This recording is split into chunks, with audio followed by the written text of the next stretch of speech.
unánime para el curso de Salud Pública y Medicina Comunitaria correspondiente a la semana 7. El tema que vamos a revisar hoy día es pandemia por coronavirus COVID-19. Muy bien, yo soy el doctor Carlos Medina Soriano, que vamos a revisar justamente este tema de COVID-19. La competencia que queremos alcanzar con esta reunión es que eh, sepamos analizar la epidemiología y los factores asociados al COVID-19. El temario que vamos a tener hoy día es una introducción al tema, los datos epidemiológicos históricos de lo que es el COVID-19, las medidas para el control de la epidemia que se tomaron y los equipos de protección personal que todavía están vigentes, sobre todo en áreas en las que se maneja esta pandemia. Es importante decir qué es lo que ha sucedido en la evolución del diagnóstico y tratamiento del COVID-19. Como su nombre lo dice, pues esto se inició en el año 2019 en la zona de China, ¿no? Pero, ¿cómo es que en el Perú comenzó a manejarse este COVID-19?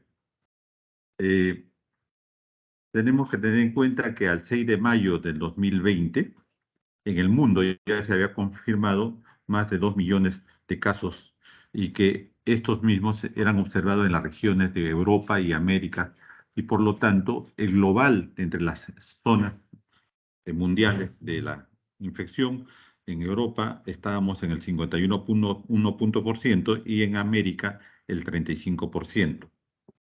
Históricamente, históricamente en el Perú, el 6 de marzo del 2020 se confirmó el primer caso. Este caso fue importado. Ya vamos a ver en su momento cómo es que evoluciona el problema.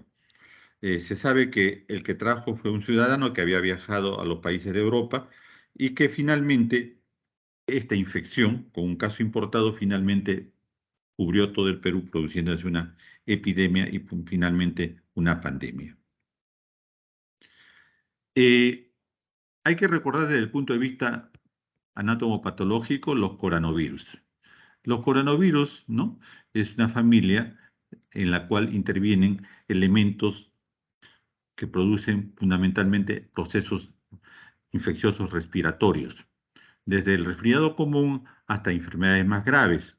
Se ha reconocido, ¿no?, un, una cantidad de serotipos de estos coronavirus, ¿no?, que sencillamente toman el nombre básicamente de las siglas que ustedes tienen ahí, ¿no? 229E, NL63, OC43, HK1, todos estos coronavirus alfa y beta que pululan por el mundo.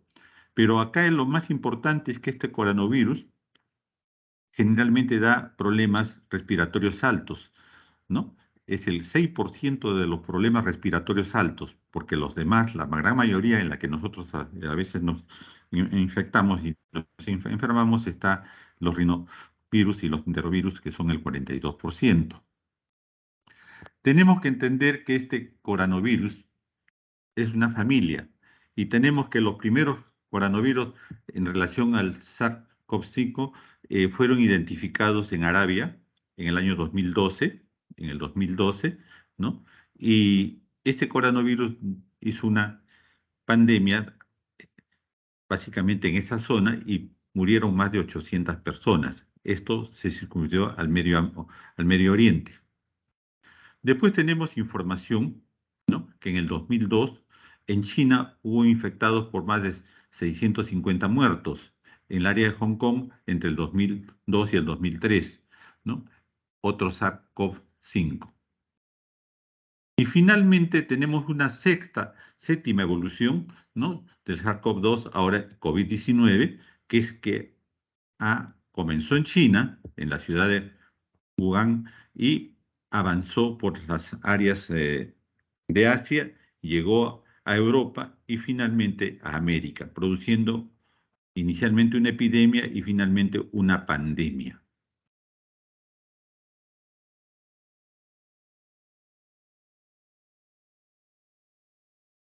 Eh, ¿Cuál es la capacidad de transmisión del coronavirus al ser detectado?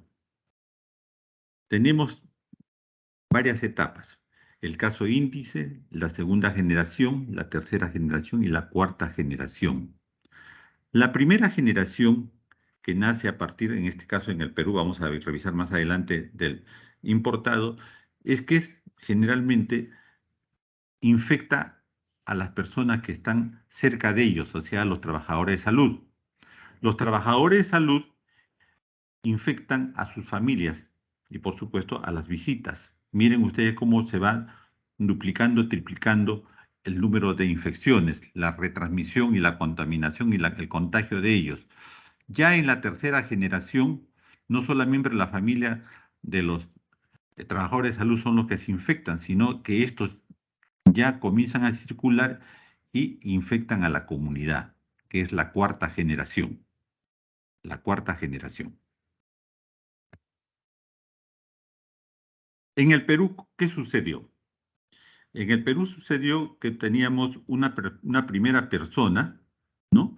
Que había viajado a Europa, como dije inicialmente, de vacaciones, un trabajador de una empresa aérea, y se contagia en esa área.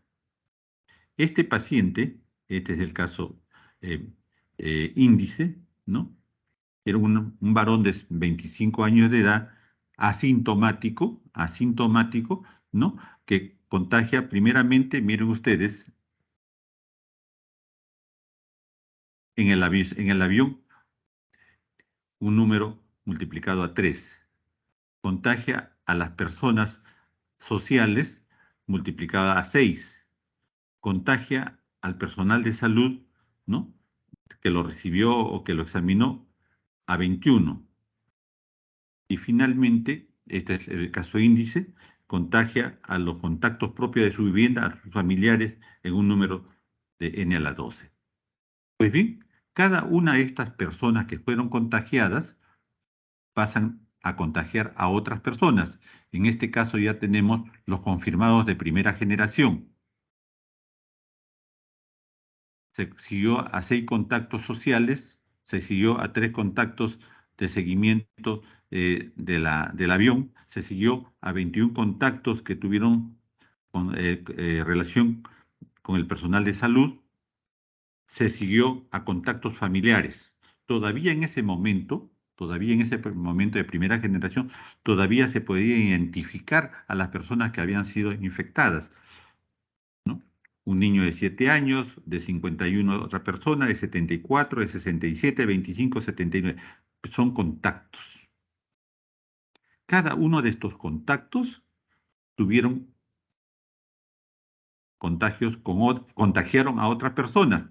Miren ustedes, el niño contagió a 35, el de 51 a 5, el de 74 a 7 contactos, el de 67 años a 6 contactos, el de 25 a 7 contactos y el de 79, aparentemente, como fue aislado, no tuvo contactos.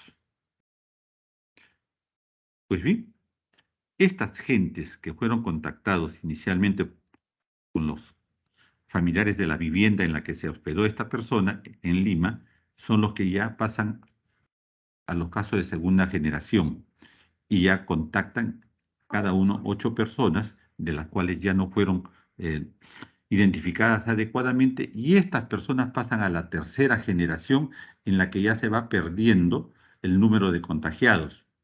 Solamente se sabe que una persona de 78 años que fue contagiada ya en la tercera generación falleció, ¿no? Y tiene además otros 8 contactos de 39 años promedio.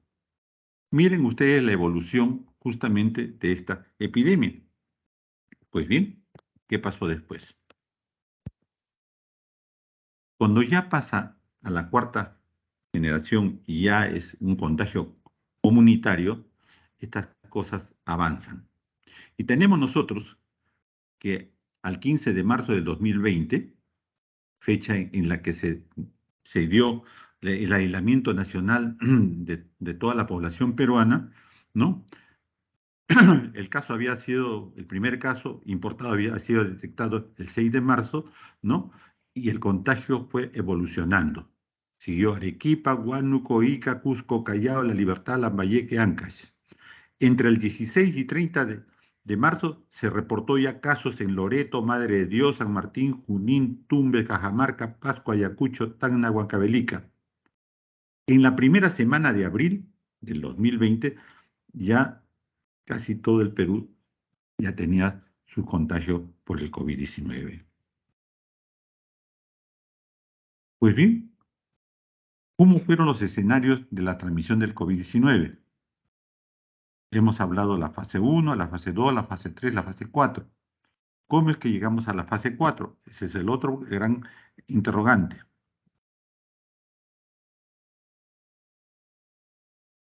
En la fase 1 decíamos que el primer contacto importado comenzó a contagiar a grupos directamente identificados, ¿no? Familiares, amigos, tripulación, viajeros adyacentes. Y por lo tanto, la acción en ese momento fue tratar en lo posible que estos casos no avanzaran haciendo aislamiento de los mismos. Pero esto no pudo ser posible, ¿no? La contención fue limitada y las personas que traían el virus y llegaban del extranjero ya otras más, ya no podían ser contenidas. Las acciones que se tomaron en ese momento entonces fueron hacer protocolos de aislamiento previo. Con síntomas o sin síntomas no ingresaban al país. Aislamiento total o aislamiento social. Y lógicamente los elementos de aparentemente ser contagio en ese momento no se sabía exactamente el modo principal de contagio y incluíamos el lavado de manos, el cambio de ropa, todo lo que ustedes saben. En la fase tercera, que ya estamos en la transmisión comunitaria que hemos conversado, el problema era más grave. Entonces ya estábamos ante la cuarentena obligatoria. Y la fase 4, que es lo que sucede en el Perú ya rápidamente, ¿no? Es la restricción total de la movilidad en el país, inmovilización de todas las personas. ¿Dio resultados? ¿No dio resultados? Ustedes son testigos presenciales de toda esta evolución.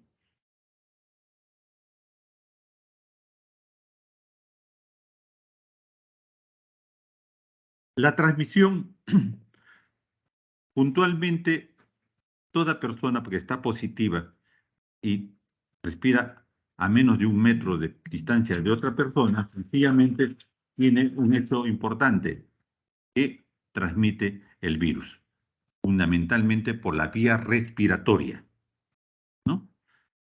Eh, la frecuencia de infectividad de este virus fue alta en la primera semana. Y si tenemos fechas, sabemos, ¿no?, que el 86% de las infecciones no reconocidas antes de las restricciones de los viajes entre el 23 de enero, supuestamente ya tenían posibilidad de positividad y de contagio, ¿no?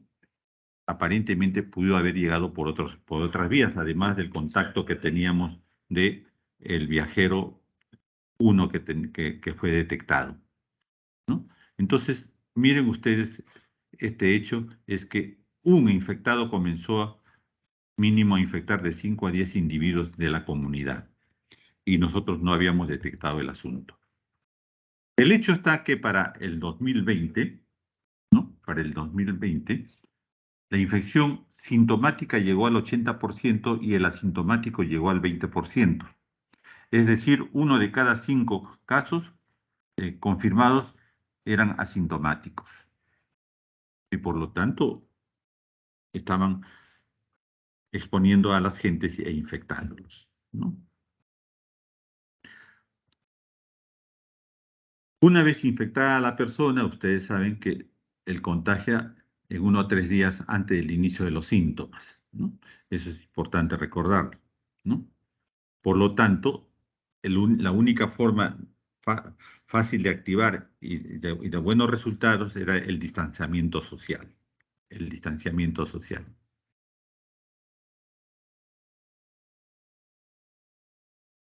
Las estimaciones porcentuales de cómo evolucionan la gravedad de estos casos fue el siguiente. el 82% de los infectados, la sintomatología era moderada. El 15% era severo, por lo tanto necesitaban hospitalización, y el 3% era crítico, que necesitaban no solamente hospitalización, sino en la unidad de cuidados intensivos. Esto a nivel mundial.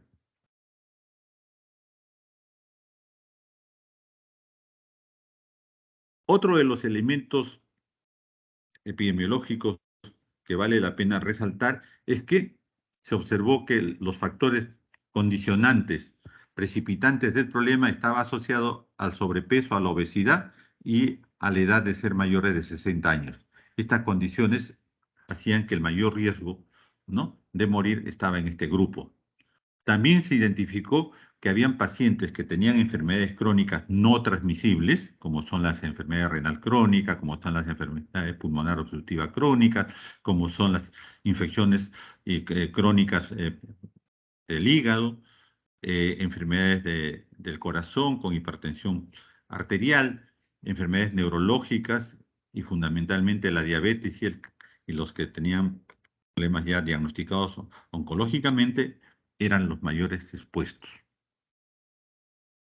Pues bien, al reconocer estos elementos condicionantes de la mayor agresividad y mortalidad de los pacientes contagiados con COVID-19, hace que la estructura social, la estructura de salud, se condicione a dar una respuesta sanitaria y, por lo tanto, una atención preferente a los adultos mayores. Estos detalles que converso van a ver ustedes que después, ¿no?, dan como resultado que los primeros en vacunarse una vez aparecida la misma eran justamente los grupos que estaban más expuestos a enfermar y por lo tanto más cercanos a morir.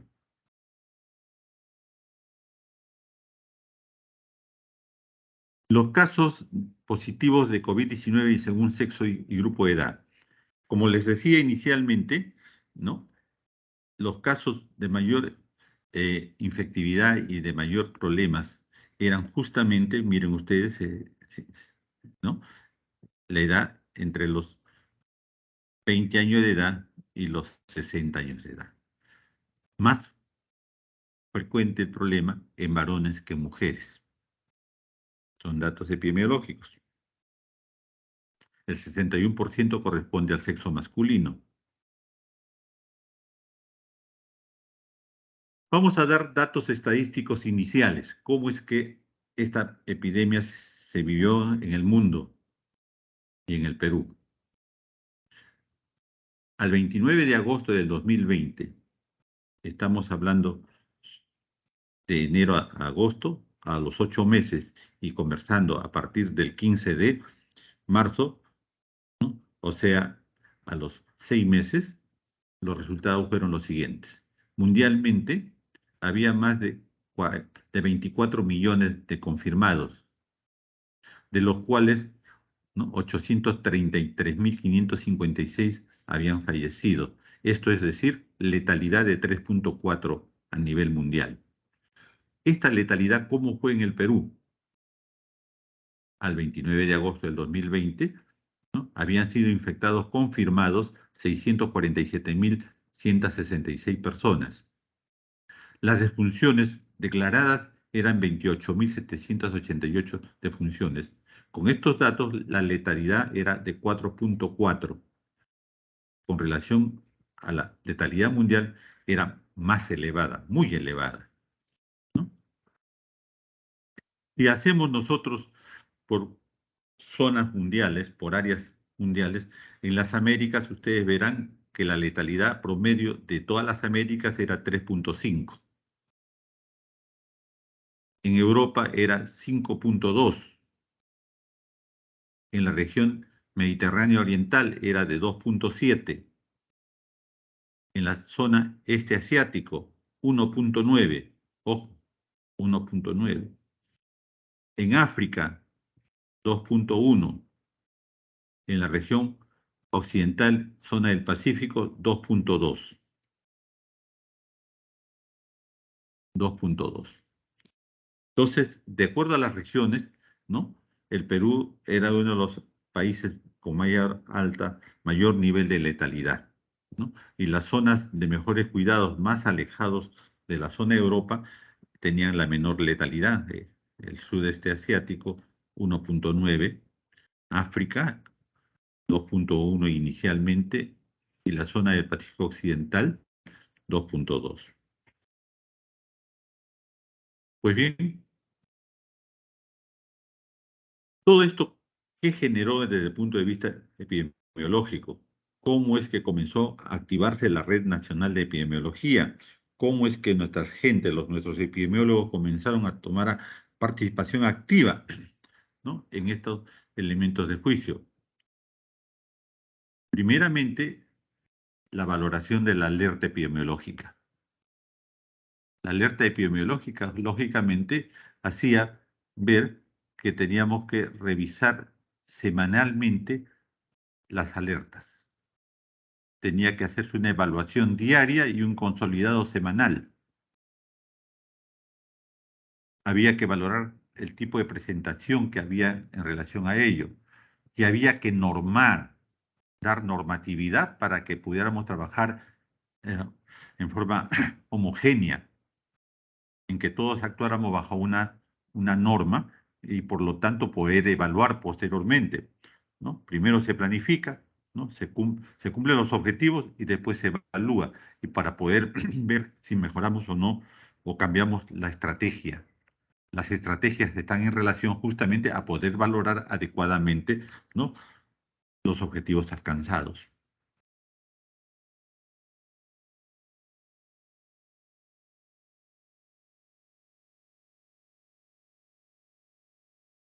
Desde el punto de vista del fortalecimiento del apoyo como respuesta hacia el COVID-19, ¿qué elementos epidemiológicos, estadísticos y de salud pública teníamos que valorar?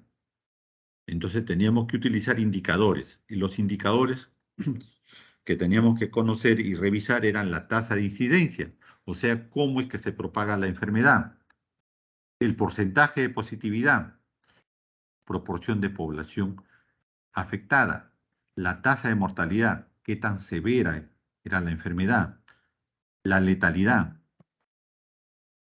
La letalidad está en relación a la respuesta que daban los servicios a la atención de los pacientes, qué tal capacidad de respuesta teníamos. Y también ver la muerte domiciliaria. Esta mortalidad domiciliaria estaba en relación a que no podían ser atendidos todos nuestros pacientes en las áreas de salud, y por lo tanto mucha gente quedó justamente en su domicilio y falleció.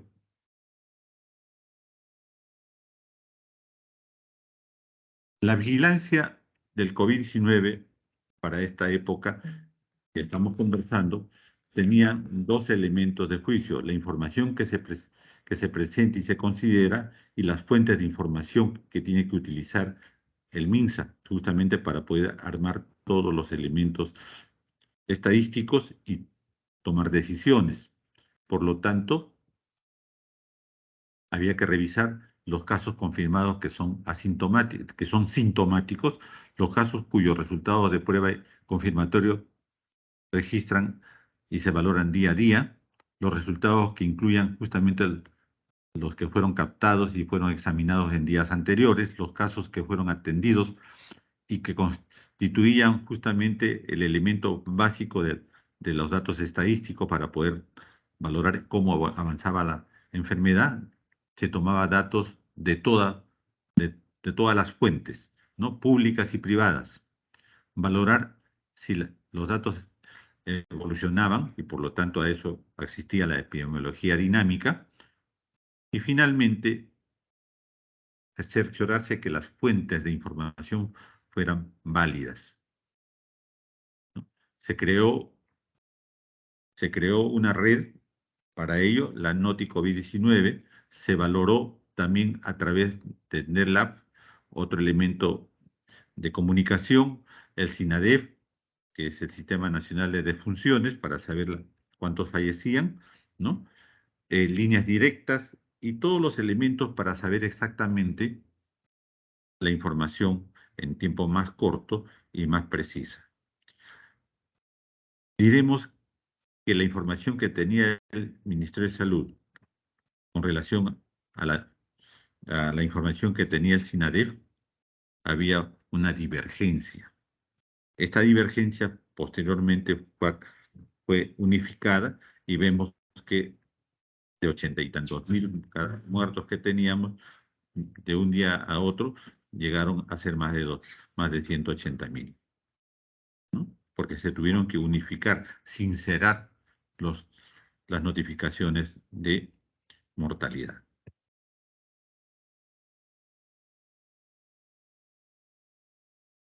Los casos que mayormente teníamos que revisar en relación al área geográfica en la que se sucedían, inicialmente fue la costa, la zona de la costa, después la zona central del Perú y más lejanos ya las infecciones a nivel de la selva. Pero la zona sur del Perú sí tuvo una alta letalidad. En colores, ahí lo tienen, ¿no? Ahí tienen ustedes la tasa de incidencia, finalmente, ¿no? La zona de Madre de Dios, Moquegua y Tacna fueron las zonas de mayor incidencia. Después tenían Arequipa, Cusco, Lima, Huánuco, Ayacucho y San Martín, ¿no? Una, una incidencia ya menor y finalmente Pasco. Pero las tasas eran de rangos escasamente delimitados. Así que en sí todo el Perú se contaminó y por lo tanto se tuvo que tomar por buen tiempo el aislamiento social. Políticamente los análisis fueron buenos, fueron malos. En el tiempo tendremos que valorar estos resultados, pero desde el punto de vista epidemiológico eran correctos.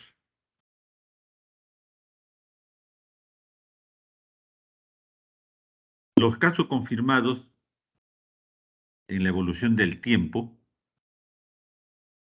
tienen ustedes día a día cómo es que se veían en la gráfica este hecho de confirmados a nivel nacional.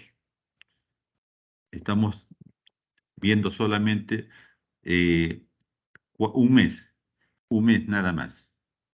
Estamos viendo entre el 5 de marzo, ¿no? Y las demás fechas.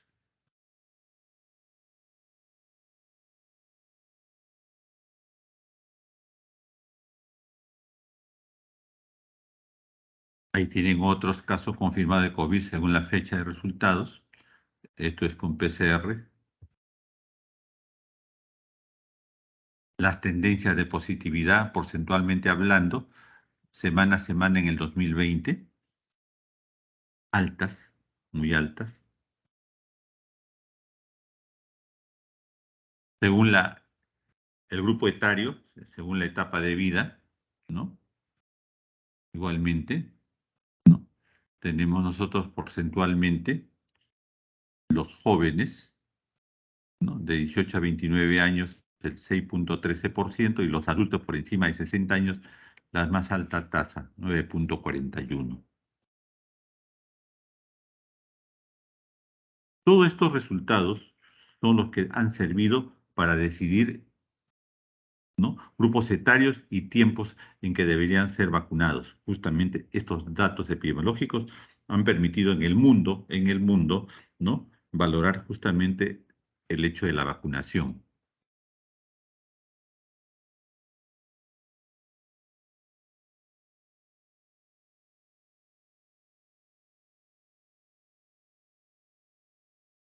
En un primer momento, el hecho de estar gravemente enfermo hacía que los hospitales se atiborraran de pacientes, pero los que tenían síntomas moderados tenían también que estar aislados y también se buscó lugares especiales para poder observarlos y evitar que se compliquen y al mismo tiempo tenerlos lejos de los que ya estaban complicados. Y se tuvo que tomar la vía deportiva panamericana, ¿no? Como un centro de observación de pacientes.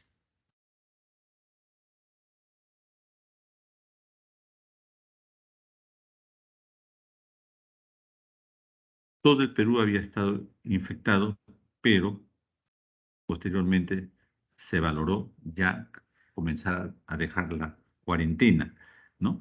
Y las zonas que habían estado sin cuarentena, ¿no? Las zonas de la selva fundamentalmente, comenzaron a disminuir también sus infectados. Las zonas amarillas que ustedes tienen cuarentena focalizada y la zona roja de cuarentena regional. Esto en forma evolutiva fue justamente el resultado de la observación epidemiológica que se tuvo, ¿no?, que hacer y comenzar a tomar decisiones ya no nacionales, sino decisiones por áreas geográficas de acuerdo a la evolución de la misma.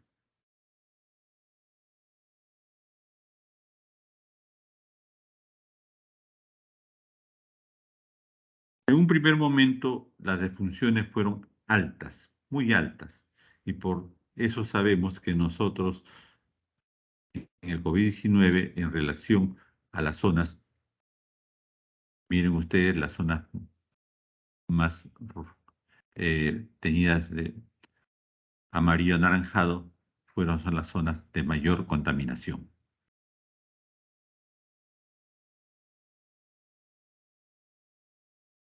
Tienen ustedes la zona de la selva, Loreto, Pasco, Junín, Arequipa, las zonas de mayor evolución.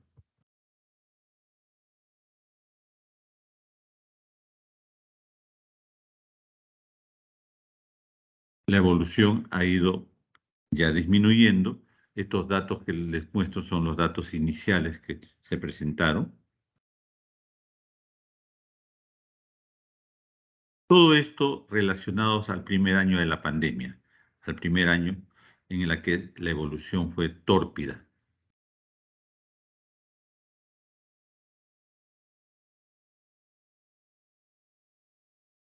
Estos datos que tenemos acá nos permiten resumir que la letalidad en los adultos mayores, ojo, fue 7.6 veces más que en los adultos mismos.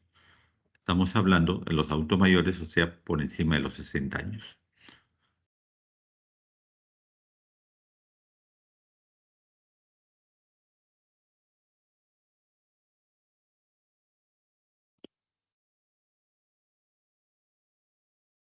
¿Qué instituciones, qué instituciones de salud eran los que más exponían y tenían como respuesta las defunciones?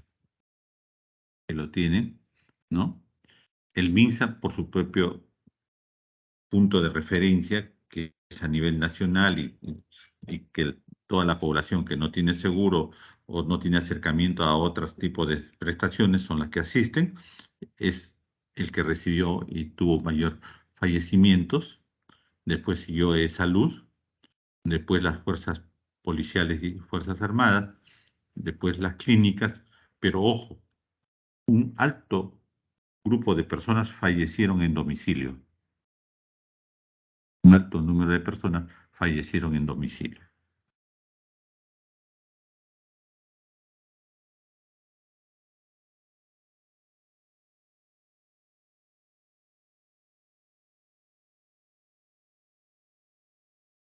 Igualmente, estos datos, estas gráficas son para decir y mostrar lo que habíamos hablado inicialmente en forma numérica, ¿no? El mayor número de fallecidos en forma proporcional son los adultos mayores, mayores de 60, después siguen los adultos entre los 30 y 59 años de edad, y ya disminuye totalmente, ¿no?, en la fase adulta joven de 18 a 29 y muy, muy, muy poco en el adolescente y niño.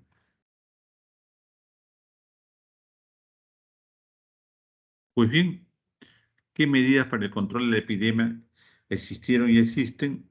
Lógicamente, siguiendo los datos epidemiológicos, lo que debe haber para cualquier enfermedad que comienza a estar en la comunidad, ¿no? Es la vigilancia epidemiológica activa. Es lo que se hace en forma permanente. Después, la detección temprana, el aislamiento y manejo de los casos, la prevención de la propagación de la misma, ¿no? Aislamiento. Y lo otro que es fundamental entre los trabajadores de la salud, compartir la información de la OMS. Recuerden ustedes que China, donde se inició inicialmente la epidemia, no compartió oportunamente información y eso es una de las causas de la diseminación que hubo de esta enfermedad. Las alertas epidemiológicas que son publicadas rápidamente ante un eh, elemento epidemiológico a valorar. Esta alerta epidemiológica llega a la mesa del ministro, llega a la mesa del presidente de la República, quienes toman decisiones inmediatamente sobre cualquier enfermedad que tiene esta evolución.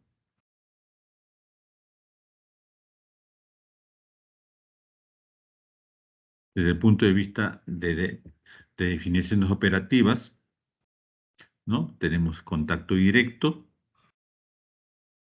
que incluye a todas las situaciones en las que se ha confirmado el caso, la cuarentena y aislamiento como segunda fase,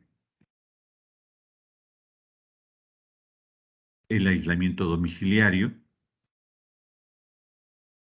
En la actualidad, con la vacuna, ¿no? Ya son pocas las personas que hacen sintomatología. La gran mayoría hace positividad, pero todavía seguimos manteniendo el aislamiento domiciliario un promedio de 7 a 10 días. Los asintomáticos 7 días y los sintomáticos 10 días. Eso es en la actualidad.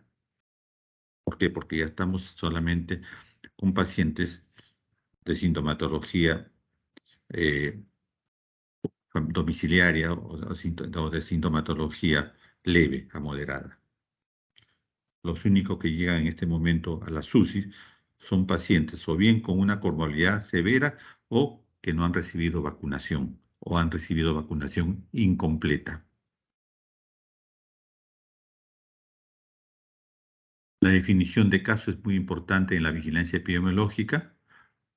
Los casos sospechosos, los casos confirmados, los casos a descartar y la valoración por laboratorio de la infección asintomática, ya que se hace en forma poblacional, en forma comunitaria.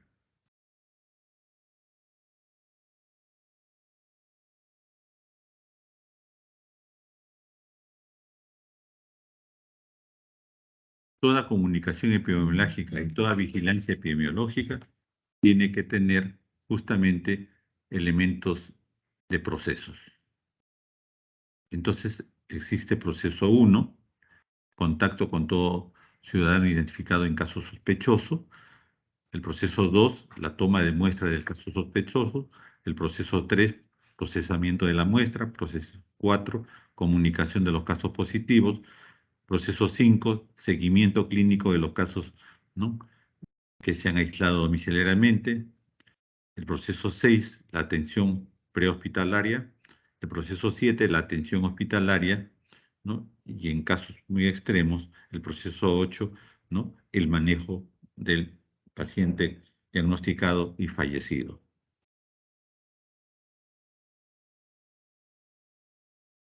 La alerta epidemiológica también tiene otras acciones a desarrollar. Debemos estar en permanente notificación, investigación y análisis epidemiológico. Debe mantenerse las medidas de prevención y control de las infecciones, las medidas de prevención y control de los lugares cerrados, el manejo de los cadáveres con pacientes confirmados con COVID-19, el manejo clínico y organizado de los servicios de salud y la comunicación de los casos, ¿no?, positivos para investigación.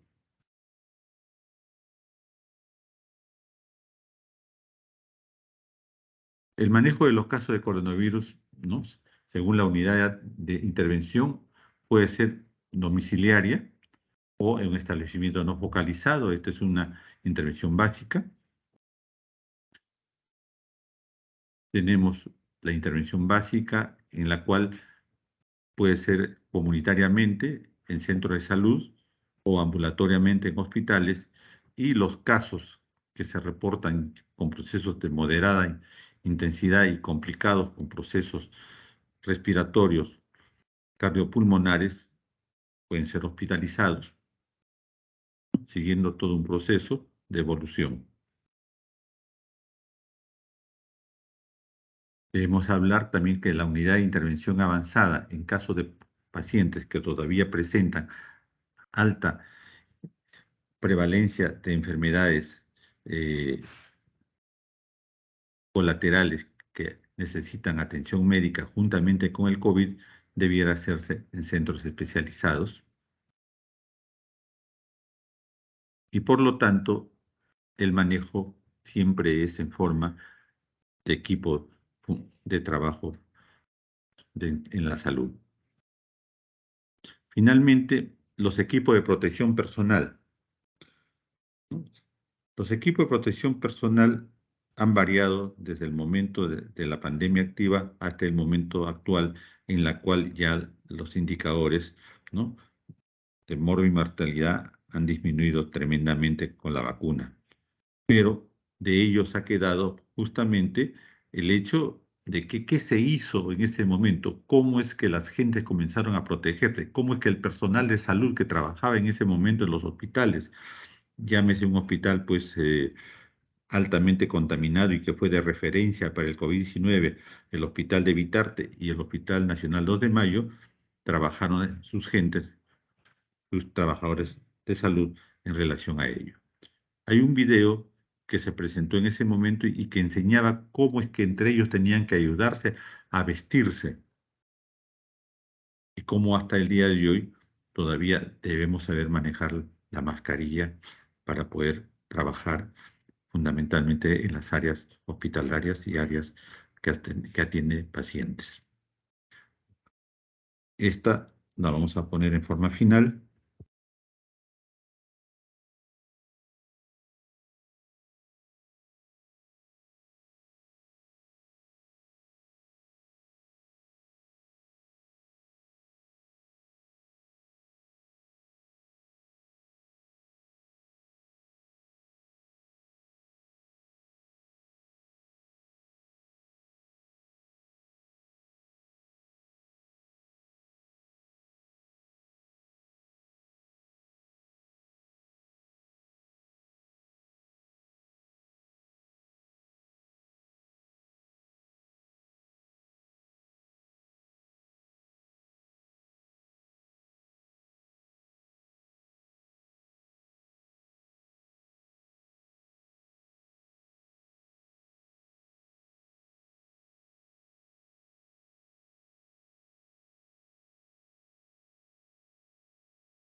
Ok, la bibliografía utilizada para el trabajo que hemos presentado.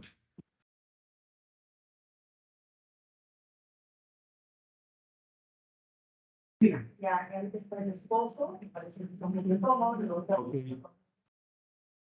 Ya estamos con ustedes.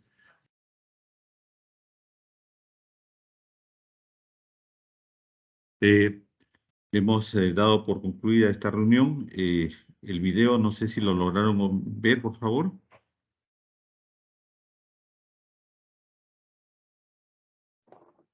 Sí se logró ver, doctor. Aló, sí, disculpen, no les escucho. Sí se vio, doctor. Ok, gracias. Muy bien, estaba preocupado por lo del video. Ok, chicos, por favor, si hay alguna pregunta, algún comentario, algún aporte.